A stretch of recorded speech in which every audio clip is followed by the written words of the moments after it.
अस्सलाम वालेकुम। আজকে হযরত ইমাম হুসাইন পাক রাদিয়াল্লাহু তাআলা আনহু ওনার শাহাদত দিবস আমরা পাকিস্তানি স্টুডেন্টস পক্ষ থেকে আজকে নিয়াজ লঙ্গর আমরা বিতরণ করছি। আজকের দিবস মূল উদ্দেশ্য হচ্ছে হযরত ইমাম হুসাইন আলাইহিস সালামের যে দেয়া ওনার ত্যাগ, ওনার পুরো ফ্যামিলি, ওনার পরিবার আল্লাহর রাস্তায় উনি যে জীবন বিলিয়ে দিয়েছিলেন, যার মূল উদ্দেশ্য ছিল যে জুলুমের বিরুদ্ধে, অন্যায়ের বিরুদ্ধে, শাসক গোষ্ঠীর বিরুদ্ধে প্রতিবাদ করা, আর সবসময় ইসলামকে, ইসলামী যে মূল প্রিন্সিপাল আছে ওটাকে ধারণ করা।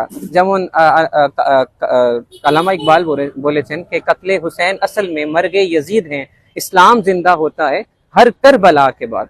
তো আপনারা জানেন যে আসলে এই হক ও বাতিলের যুদ্ধে যে মূল মৃত্যু হয়েছে সেটা ইয়াজিদ লানত তার হয়েছে, কিন্তু হযরত ইমাম হুসাইন আজ কোটি কোটি লক্ষ লক্ষ মানুষের হৃদয়ে জীবিত আছেন।